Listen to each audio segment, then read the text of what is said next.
할렐루야. 우리 하나님이 우리를 사랑하셔서 우리에게 필요한 모든 은혜를 공급해 주심으로 이 한 주간 믿음 안에서 하나님을 기쁘시게 하고 하나님 주시는 복을 받아서 영육봉사간에 풍성한 삶을 살게 될 줄로 믿습니다. 골로새서는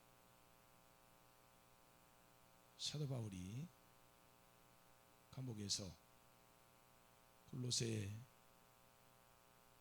교회에게 보낸 편지입니다. 골로새라고 하는 도시는 루카스 계곡에 자리 잡은 세 도시 가운데 하나였습니다. 산업이 왕성하게 일어나서 번창하던 도시가 세월이 지남에 따라 2, 3류 도시로 전락하고 사람들이 도시를 떠나기 시작했습니다. 그럴 때 골로새에 복음이 들어왔고 예수 그리스도를 믿는 복음이 도시의 유일한 소망이 되었습니다. 그런데 영지주의를 비롯한 신흥 이단들이 생기면서 골로새 교회 성도들의 믿음을 흔들었습니다. 안팎으로 삶의 의욕을 잃고 좌절하던 골로새 교회 성도들을 위로하고 권면하기 위해서 사도 바울은 편지를 썼습니다. 그 편지가 바로 골로새서입니다. 사도 바울은 골로새 교회 성도들에게 뭐라고 말하고 있습니까? 위의 것을 찾으라고 말했습니다. 위의 것을 생각하고 땅의 것을 생각하지 말라는 것입니다. 여기서 말하는 위의 것은 추상적인 하늘을 가리키는 말이 아닙니다. 어렵고 힘들다고 그저 하늘만 바라보면 무슨 소용이 있겠습니까? 하나님 우편에 앉아 계신 그리스도를 찾으라는 것입니다. 왜 우리가 하나님 우편에 앉아 계신 그리스도를 찾아야 합니까? 그리스도가 역사의 주인이시기 때문입니다. 역사를 통치하시는 분은 그리스도이십니다. 그러므로 그리스도께서 약속하신 말씀들을 붙잡고 살아가야 합니다. 이 세상이 아무리 어둡고 답답해도 말입니다. 세상이 어두우면 어두울수록 우리의 삶이 답답하면 답답할수록 우리는 우리 자신이나 우리가 처한 환경을 바라보면 안 됩니다. 그 모든 것을 주관하시는 주님을 바라봐야 합니다. 어느 본문에 보면 우리가 위의 것을 찾아야 될 세 가지 이유를 말씀하고 있어요. 첫 번째로 우리가 그리스도를 찾아야 할 이유는 그리스도 안에 영광스러운 미래가 약속이 되어 있기 때문입니다. 4절 말씀을 다시 한번 같이 봉독하겠습니다. 우리 생명이신 그리스도께서 나타나실 그때에 너희도 그와 함께 영광 중에 나타나리라. 여기서 사도 바울은 그리스도를 우리의 생명이라고 말합니다. 그리스도는 우리에게 영원한 생명을 주신 분이세요. 우리의 생명이신 그리스도께서 다시 나타나신 것입니다. 미국의 제35대 대통령인 존 F 케네디의 취임식에 빌리 그레이엄 목사님이 초청이 되셨습니다. 사람들은 굉장히 기대를 하며 하나님 앞에 예배를 드리고 설교를 들었습니다. 그런 후에 목사님에게 누군가 질문을 했습니다. 목사님, 지금 인류의 방향이 어디로 흘러가고 있다고 생각하십니까? 그때 빌리 그레이엄 목사님께서 자신이 가지고 있던 성경을 바라보면서 내가 가진 이 성경에 따르면 역사는 예수 그리스도의 재림을 향해서 흘러가고 있습니다.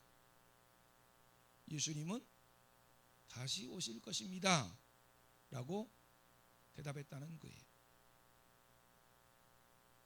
여러분은 지금 인류가 어디를 향해서 흘러가고 있다고 생각하십니까? 인류 역사는 예수 그리스도를 중심으로 움직이고 있습니다. 예수님께서 오시기 전을 BC,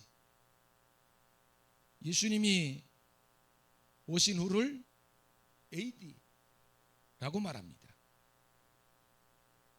그 역사는 마라나타 주 예수여 어서 오시옵소서, 예수님의 재림을 향해서 흘러가고 있는 것입니다. 4절에서 강조되고 있는 단어는 영광이라는 단어입니다. 예수님을 받아들이지 않은 사람에게 재림의 날은 재앙의 날이 될 것입니다. 하지만 예수 그리스도를 받아들이고 그리스도의 다시 오심을 기다리며 소망하는 자들에게는 그 날이 영광의 날이 되는 것입니다. 그 영광은 구체적으로 어떤 것입니까? 물론 그리스도의 재림이 여러 면에서 하나님의 영광 속에 이루어지겠지만 그리스도께서 재림에 오시는 그날 우리는 부활의 새 몸, 즉 영광의 새 몸을 입을 것입니다. 빌립보서 3장 20절과 21절에 보면 이런 말씀이 있습니다. 그러나 우리의 시민권은 하늘에 있는지라 거기로부터 구원하는 자 곧 주 예수 그리스도를 기다리노니 그는 만물을 자기에게 복종하게 하실 수 있는 자의 역사로 우리의 낮은 몸을 자기 영광의 몸의 형체와 같이 변하게 하시리라. 지금 우리의 몸은 문제가 많습니다. 그런 우리의 몸을 낮은 몸이라고 표현하고 있어요. 보잘것없고 유한하고 비천한 몸을 말합니다. 하지만 예수님께서 재림에 오시면 우리 몸이 달라질 것입니다. 그런 변화된 몸을 여기는 자기 영광의 몸의 형체와 같이라고 말씀하고 있는 것입니다. 부활하신 예수님의 몸처럼 영광의 몸으로 변화될 것입니다. 부활하신 예수님께서는 영광의 몸으로 변화되셨고 시공간을 초월하시는 무한한 존재셨어요. 지금 우리의 생명은 한계가 있고 여전히 고통과 좌절이 거듭되지만 예수님의 재림을 통해서 우리의 몸이 영광스러운 몸으로 변화되면 모든 것이 변하고 연약함이나 부족함이 없는 완전체가 되는 것입니다. 2차 세계대전이 끝나고 전쟁포리했던 사람들이 돌아와서 건강검진을 받는데 모두가 한결같이 똑같은 병을 앓고 있었습니다. 처음 발생을 한 병이라서 마땅히 붙여진 이름이 없었어요. 근데 어떤 의사가 그 병 이름을 가시철망병이라고 붙였습니다. 전쟁이 끝나고 돌아왔는데 수용소에 있던 철망을 잊지 못하고 그 철망이 눈앞에 어른거릴 때마다 삶의 의욕을 잃어버리고 아무것도 할 생각을 하지 않는 거예요. 그래서 가시철망병이다 라고 이름을 붙인 것입니다. 그런데 똑같이 수용소에 수용되어 있다가 나온 한 사람은 그 사람들과 달랐습니다. 그도 똑같은 수용 생활을 했지만 아주 활기차고 건강했어요. 의사가 궁금해서 그 사람이 물었습니다. 모두가 가시철망병에 걸려서 고통받고 있는데 당신은 어떻게 그 병에 걸리지 않았습니까? 그랬더니 아주 흥미로운 대답을 한 거예요. 나는 수용소에 있는 동안에 가시철망이 아니라 철망 저편에 있는 하늘만 바라보며 행복한 미래를 꿈꿨습니다 라고 대답하더라는 거예요. 여러분, 똑같은 환경 속에 처해 있어도 어떤 생각을 갖고 있냐에 따라 우리의 삶의 질은 달라집니다. 가시철망만 바라보는 사람은 가시철망병에 걸리는 거예요. 하지만 하늘을 바라보는 자는 소망 가운데 승리하는 것입니다. 여러분, 예수 그리스도 안에서 우리는 영광의 미래가 열려 있습니다. 그 영광스러운 미래를 꿈꾸며 위에 계신 예수 그리스도를 찾는 자는 반드시 믿음 안에서 승리하게 될 것이고 하나님의 영광을 드러내게 될 것입니다. 두 번째로 우리가 그리스도를 찾아야 할 이유는 그리스도 안에서 과거의 절망에서 벗어날 수 있기 때문입니다. 7절과 8절 말씀을 같이 한번 다시 봉독하겠습니다. 너희도 전에 그 가운데 살 때에는 그 가운데에서 행하였으나 이제는 너희가 이 모든 것을 벗어버리라. 곧 분함과 노여움과 악의와 비방과 너희의 부끄러운 말이라. 전에는 우리가 그 가운데 살았다. 그 가운데에서 행했습니다.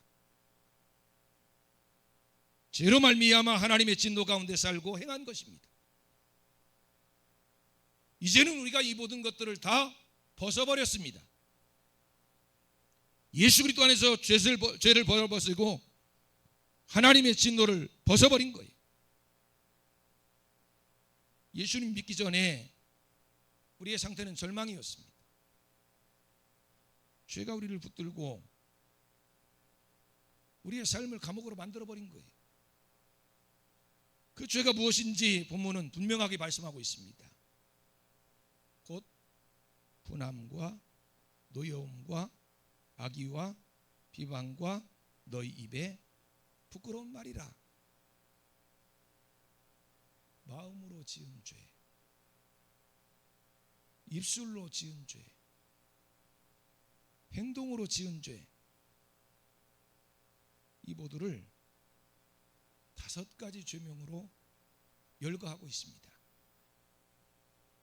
5절을 보시기 바랍니다. 그러므로 땅에 있는 지체를 죽이라. 곧 음란과 부정과 사욕과 악한 정욕과 탐심이니 탐심은 우상숭배니라. 모두가 마음으로 짓는 죄로 그 근원은 바로 욕심입니다. 욕심을 부리지 마시기 바랍니다. 욕심이 잉태하면 죄를 낳습니다. 그리고 죄가 장성하면 사망을 낳는 것입니다. 탐심은 우상숭배라 하셨어요. 하나님께서 우리에게 주신 것에 만족하며 감사하면서 하나님의 영광을 위해 사시기 바랍니다. 우상은 하나님과 우리 사이에 서서 하나님을 보이지 않게 하고 하나님을 섬길 수 없게 만들어요. 나에게 있는 그 무엇이 하나님께 자유롭게 나아갈 수 없도록 만들고 있다면 그것이 바로 우상입니다.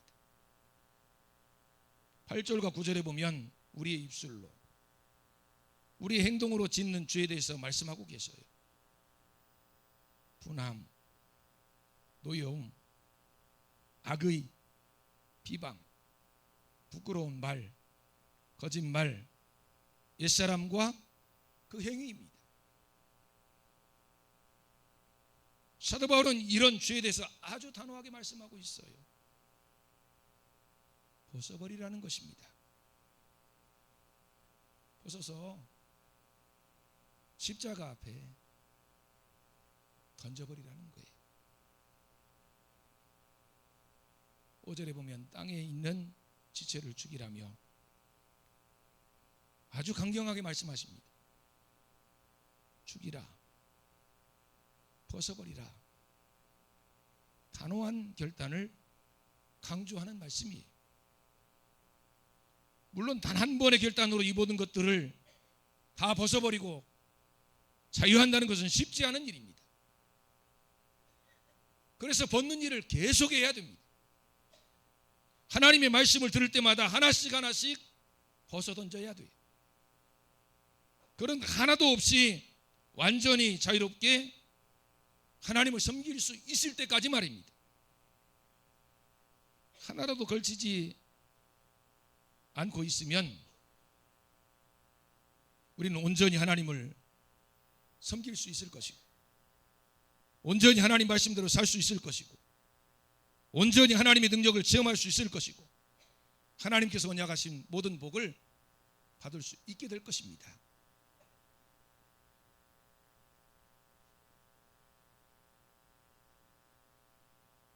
주님의 말씀을 붙잡아야 합니다. 주님께서 우리를 도와주셔야 합니다. 성령 충만 받아서 우리 안에 다른 것들이 자리 잡지 못하게 해야 합니다. 우리 주님께서 과거의 절망에서 벗어나게 하신다는 사실을 믿으시기 바랍니다. 그래서 오늘도 우리가 주님을 찾아야 합니다. 세 번째로 우리가 그리스도를 찾아야 할 이유는 그리스도 안에서 우리가 변화될 수 있기 때문이에요. 옛사람을 벗어버렸으면 새사람을 입어야 합니다. 그래서 다음 절에 바로 입으라는 말씀이 나오는 거예요. 10절 말씀 같이 한번 공독하시겠습니다. 새사람을 입었으니 이는 자기를 창조하신 이의 형상을 따라 지시기에까지 새롭게 하심을 입은 자니라. 예수님을 믿으면 새 사람이 됩니다. 믿으시기 바랍니다. 예수님을 믿는 순간 새로운 피조물이 되는 거예요. 예수님을 믿지 않는 사람, 예수님을 믿는 사람, 그냥 우리 눈으로 보면 똑같은 사람처럼 보여도 그야말로 하늘과 땅 차이예요. 예수님이 오시기 전을 BC, 예수님이 오신 후를 AD라고 생각한 것처럼 예수님을 믿기 전에 우리의 모습과 예수님 믿은 후에 우리의 모습은 완전히 달라지는 것입니다. 성경은 그것을 옛사람과 새사람으로 구분하고 있어요. 새사람을 입을 뿐만 아니라 자기를 창조하신 창조주 하나님을 따라갑니다. 여러분, 하나님께서 처음 우리를 창조하셨을 때는 지금 이런 모습이 아니었어요. 하나님의 형상대로, 하나님의 모양으로 만드셨어요. 우리 서로를 이렇게 바라보면 하나님이 보이도록 하나님이 창조하신 거예요. 그런데 지금 우리의 모습을 보면 하나님의 모양이 보입니까? 하나님의 형상이 보여요? 그렇다면 정말 하나님 큰 은혜를 받은 거예요. 하지만 우리가 너무너무 변질돼서 하나님의 모양, 하나님의 형상을 찾을 수 없게 잃어버린 거예요. 여기 하나님의 형상이란 하나님을 하나님 되게 하는 속성을 말합니다. 하나님께서는 인간을 하나님처럼 거룩한 존재로 지으신 거예요. 그런데 그 하나님의 형상을 잃어버렸어요. 하나님께서는 이스라엘 백성들을 하나님의 백성으로 삼으시고 내가 거룩하니 너희도 거룩하라고 말씀하셨습니다. 하나님의 형상을 찾으라는 거예요. 우리 하나님께서 창조하신 대로 거룩을 추구하고 의를 추구하며 사랑을 추구할 때 우리는 점점 하나님을 닮아가게 됩니다. 하나님을 닮는 방법은 아주 간단합니다. 여러분들이 하나님을 닮으려면 어떻게 하면 하나님을 닮을 수 있을까요? 우리 아이들이 우리도 모르게 우리를 닮았다는 이야기를 듣잖아요. 같이 결혼해서 수십 년을 함께 살면 분명 남과 남이 만나서 결혼해서 부부로 사는데 나중에 한참 살다 보면 다른 사람들이 뭐라고 얘기해요? 서로 닮았다고 말합니다. 그러면 어떻게 전혀 다른 사람이 만나서 사는데 닮을 수 있을까요?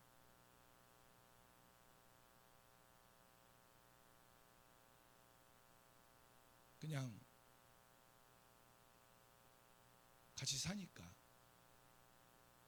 같은 음식 먹고 같은 환경에서 그냥 사니까 그 모습이 닮아가는 걸까요? 서로를 바라보기 때문입니다. 날마다 눈만 뜨면 바라보는 거예요. 그러니 나도 모르게 닮아가는 것입니다. 여러분, 우리가 하나님을 닮고 예수님을 닮는 비결은요, 바라보는 거예요. 옛날에 그 이야기가 중학교 책에 나왔는지 고등학교 책에 나왔는지는 잘 모르겠는데 일단 교과서에 나온 생각이 드는데요. 큰 바위 얼굴이라고 하는 작품을 여러분들 잘 아실 것입니다. 나다니엘 호돈이라고 하는 사람이 쓴 소설입니다. 어느 마을 산마루에 보기만 해도 사람들의 마음을 편안하게 해주는 큰 바위 얼굴이 하나 있었어요. 근데 그 마을에는 장차 그 큰 바위 얼굴 닮은 사람이 나타나서 마을 사람들을 행복하게 해줄 것이다 라고 하는 전설과 같은 이야기가 전해 내려오고 있었습니다. 그래서 마을 사람들이 오랜 세월 동안 그 인물을 기다리고 있었어요. 그러던 어느 날 큰 바위 얼굴을 닮은 장군이 나타났습니다. 마을 전체에 큰 소동이 일어났어요. 하지만 그 사람은 얼마 후에 마을 사람들에게 실망을 안긴 채 떠나버렸습니다. 그 후로도 큰 바위 얼굴을 닮은 정치가 시인들이 나타났지만 결과는 모두 좋지 않게 끝났어요. 오늘날 사람들이 이제는 저 큰 바위 얼굴을 닮은 사람이 나타나지 않으려나 보다라고 생각하고 실망을 하고 있는데, 그 마을의 지도자가 노을이 붉게 문든 저녁 시간 동네 사람들을 모아놓고 위로의 말을 전하고 있었는데 큰 바위 얼굴을 닮은 사람이 자기들 앞에 앉아 있는 것이었습니다. 그 사람은 바로 그 마을에서 태어나서 자란 어네스트라고 하는 사람이었어. 어떻게 그 사람이 그 큰 바위 얼굴을 닮은 훌륭한 인물로 성장할 수 있었을까요?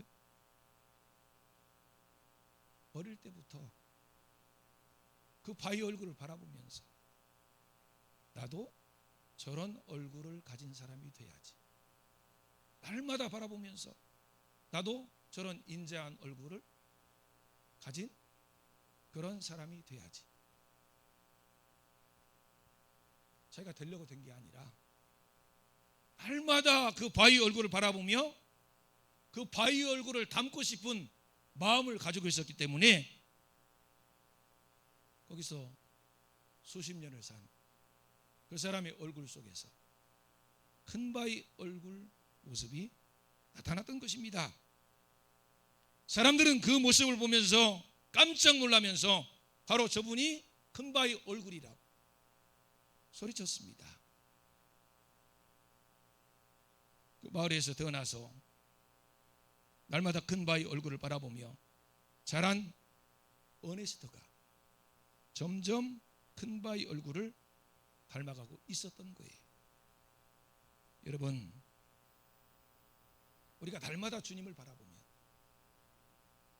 우리도 모르는 사이에 어느새 우리는 주님을 닮아 있을 것입니다.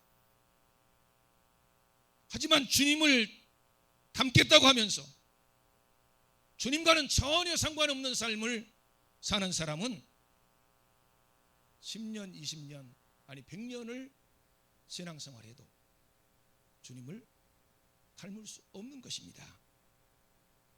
날마다 주님을 생각하며 주님과 동행하면 주님께서 함께 하시는 놀라운 경험을 할 뿐만 아니라 주님을 닮아가는 놀라운 삶이 될 것입니다. 하나님께서는 우리에게 부활의 몸을 입고 주님 앞에 설 빛나는 미래를 약속하셨어요. 그뿐만이 아니라 모든 것이 합력해서 선을 이루게 하심으로 과거의 절망에서 벗어나게 하실 것을 약속하셨습니다. 그리고 날마다 주님 안에서 변화되게 하시고 새롭게 하심으로 하나님의 영상을 회복하게 하시고 남은 우리 모든 생애를 반드시 승리하게 하실 것을 약속하셨습니다. 주님을 찾으시기 바랍니다. 주님을 바라보시기 바랍니다. 여러분의 삶은 날마다 달라질 것이고 여러분의 삶을 통해서 하나님께서 영광을 받으실 것입니다. 기도하시겠습니다. 살아계신 하나님 아버지, 사랑과 은혜를 감사합니다. 날마다 주님을 찾고 주님을 바라봄으로 주님을 닮아가게 해주시고 주님 안에서 승리하는 삶을 살게 해주시옵소서.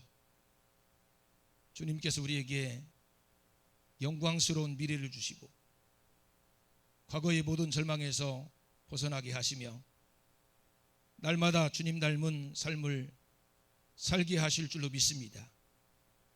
영육범사에 복을 주심으로 하나님 주신 사명도 능력 있게 감당할 수 있도록 역사해 주시옵소서. 예수님 이름으로 기도드리옵나이다. 아멘.